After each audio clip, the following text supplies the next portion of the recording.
na! Handa na ba kayo? Handa na, handa na, handa na ang lahat. Mga kagamitan, higit kaming pamana. Masigla at masaya! Sabik sa mga kwentong galing sa Biblia. Ang bunot ay biyaya, may aral na dala, mabubuting pamana. Handang-handa na, Pamana TV na!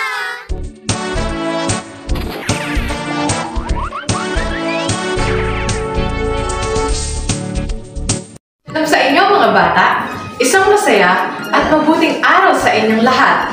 Kumusta kayo? Okay lang po!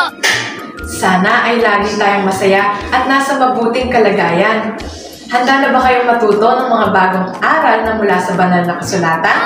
Opo! Alam ko na excited ang lahat na makinig, pero bago tayo magsimula, tayo ay mananalangin muna. Ipikit natin ang ating mga mata. Aba, manaming hari, ikaw ang Diyos na pinakamakapangyarihan sa lahat. Minsan pa narito po kaming mga pamana upang magbigay pasalamat sa lahat ng mga kabutihan mo. Salamat po sa palagi pong ninyong paggabay at pag-iingat sa bawat isa sa amin. Maraming salamat po sa kalakasan at karunungan na lagi po ninyong ibinibigay sa amin. Sana po sa munti naming pagsasalamat sa iyo ay maging isang masarap na samyo sa iyong banal na harapan. Patawarin po ninyo kami sa aming mga nagawang kasalanan. Linisin po ninyo ang aming mga puso at kalooban. Lagi po ninyo kaming gabayan sa aming mga pamumuhay.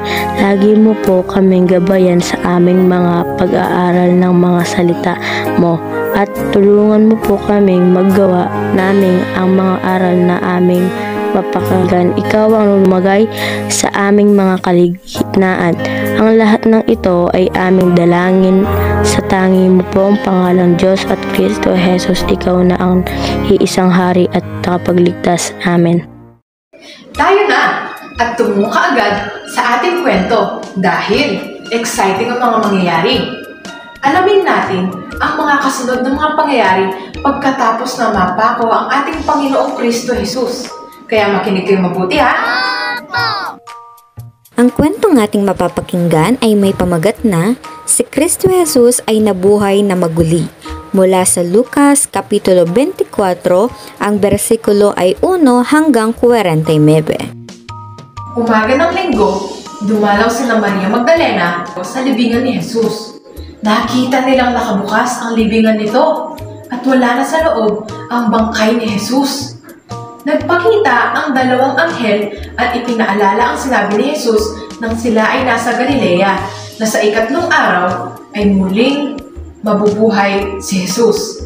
Tumakbo sila palabas upang ibalita sa mga apostol ang nakita nila.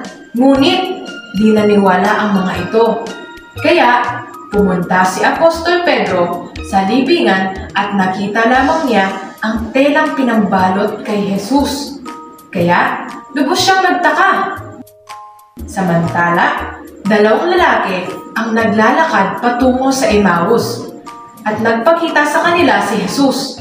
Ngunit di nila siya nakilala na parang nakatakip ang kanilang mga mata. Ano ang pinag-uusapan ninyo? Sumagot si Cleopas. Ikaw na lamang yata ang di nakakaalam sa buong bayan. Anong pangyayari? Wika ni Jesus. At sumagot naman sila. Ito ay tungkol kay Jesus na taga Nazaret, isang makapangyarihang propeta sa salita at sa gawa. Siya ay hinatulan ng kamatayan at ipinako sa krus ng mga punong pari. Siya pa naman ang inaasahan naming magpapalaya sa Israel. Hindi lamang iyan. Manghang sabi ng lalaki, ikatlong araw ngayon mula nang maganap ito. Ibinalita sa amin ng mga kababaihan na wala ang bangkay ni Jesus sa libingan nito. At nakita nila ang dalawang anghel at sinabi sa kanila na si Jesus ay buhay pa. Nagsalita si Jesus. Di ba ninyo lubos maunawaan ang mga sinabi ng mga propeta? Hindi ba kailangan muna ng Kristo na magtiis at mamatay sa krus upang kamtan niya ang kanyang katayuan? Ipinaliwanag ni Jesus ang mga bagay na tungkol sa kanya na nasulat mula sa aklat ni Moises hanggang sa mga propeta. Habang sila ay naglalakad, nakarating na sila sa lugar na kanilang pupuntahan. Magpapatuloy pa sana sa paglalakad si Jesus, ngunit inanyayahan nila itong magpalipas muna ng gabi sa kanilang tahanan. Nang si Jesus ay kasama nila sa hapagkainan, kumuha siya ng tinapay at nagpasalamat sa Diyos. Pagkatapos ay pinagputol-putol niya ito at ibinigay sa kanila. Habang nagkakatipon ang mga alagad, ay tumayo si Jesus sa gitna nila. Natakot ang mga alagad sapagkat akala nila ay nakakita sila ng multo. Ngunit, sabi ni Jesus, Hawakan ninyo at pagmasdan ninyo ako. Ang multo ay walang laman at buto. Ngunit ako ay mayroong laman at buto na gaya ng nakikita ninyo. ipinakita ni Jesus ang kanyang kamay at paa sa mga alagad. Parang di pa rin makapaniwala sila sa sobrang tuwa at pagkamangha. Humingi ng pagkain si Jesus at binigyan siya ng kanyang mga alagad ng isang hiwa ng inihaw na isda at kumain sa harap nila. Pagkatapos kumain, nagsalita si Jesus. Ito ang sinabi ko sa inyo noon pa man, na kailangan matupad ang mga nakasulat sa aklat ni Moises, mga propeta at mga awit. Binuksan ni Jesus ang pag-iisip ng mga alagad upang maunawaan nila ang mga nakasulat. Ganito ang nakasulat. Kailangang maghirap at mamatay ang Kristo, at sa ikatlong araw ay muli siyang mabubuhay. At sa kanyang pangalan ay kailangang maipangaral ang pagsisisi at kapatawaran sa mga kasalanan sa buong sanlibutan mula sa Jerusalem. At dyan nagtatapos ang kwento sa pagkabuhay na maguli ng ating Panginoong Kristo Jesus. Nag-enjoy ba kayo sa kwento natin? Kwento na kapupulutan natin ng mga ginitoong aral. Ano-ano ang mga aral na nakuha natin sa kwentong ating napakinggan? Una, malaman natin ang kahalagahan ng pagkabuhay na maguli ng ating Panginoong Kristo Jesus. Lagi nating tandaan, mga bata, namatay si Jesus para tayo ay tubusin sa ating mga kasalanan at nabuhay siya muli upang mag-iwan sa atin ng pag-asa na tayo ay mga gamit ng buhay na walang hanggan. Ikalawa, lubos tayong sumampalataya sa kapangyarihan ng Diyos. Ang Panginoong Kristo Jesus ang pinakamakapangyarihan sa lahat. Walang imposible sa Kanya. Ikatlo, maging mapagpasalamat sa lahat ng biyayang ibinibigay sa atin. Mga bata, dapat sa lahat ng blessings na tinatanggap natin ay matuto tayong magpasalamat. Paano natin masusuklian ang kagandahang loob ng Diyos sa buhay natin? Maging mabuting bata at ibahagi sa iba ang blessings natin. O ayan mga bata, yan ang mga aral na dapat na nakikita sa atin sa araw-araw nating buhay. Ngayon ay magkakaroon tayo ng isang activity. Ihanda natin ang mga sumusunod. Una, ang colored paper na kulay pula. Ikalawa naman ay ang lapis o kaya naman ay ballpen. Ikatlo naman ay ang gunting. Ito naman ang mga instruction upang magawa natin ang ating mga activity. Una, gumuhit ng hugis puso sa pulang colored paper. Ikalawa naman, gupitin ang puso. Ngunit, isang paalala sa inyong mga bata, mag-iingat sa paggamit ng gunting. Magpatulong tayo sa mas nakakatanda sa atin. Ikatlo, isulat sa gitna ng puso, I love you, Jesus. Ulitin ko mga bata, I love you, Jesus.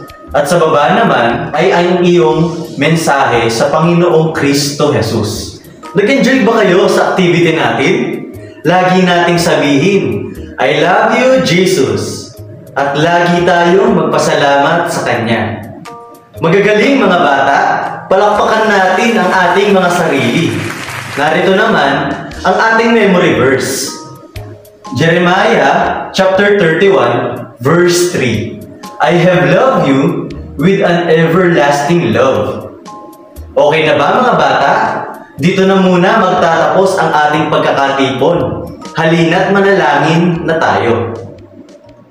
Aba, maraming salamat po sapagkat itinuro mo sa amin ang kahalagahan ng iyong pagkabuhay na mag-uli. Maraming salamat dahil dito ay nagkaroon kami ng pag-asa at pananampalataya sa mga pangako mong buhay na walang hanggan. Tulungan mo lamang po kami sa aming mga pamumuhay. Masumpungan mo po kami na patuloy na naglilingkod kahit nasa mga murang kaisipan. Lagi mong ibuhos sa amin ang iyong banal na espiritu. Lahat ng ito ay sa iyo po namin hinihiling sa tanging mo lamang pangalang Diyos at Kristo Jesus, ikaw na aming hari at nag-iisang tagapagligtas. Amen. Paano mga bata? Miss pa muna!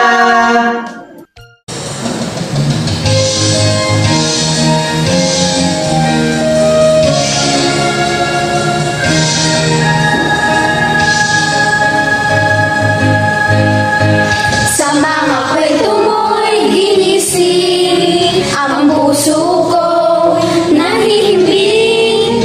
Nagturo ka sa akin na kailanling may pagmamahal ang bawat sabihin. Pansamantala'y mispa muna o puro ko sinisinta. Maging sa kapwa ko pamana, paalam na pansamantala. Mispa na muna aking kamag-aral na minamahal. Mispa na muna sa guro ko nagpapagal. Mispa na muna aking kamag-aral na minamahal. Mispa na muna sa guro ko nagpapagal.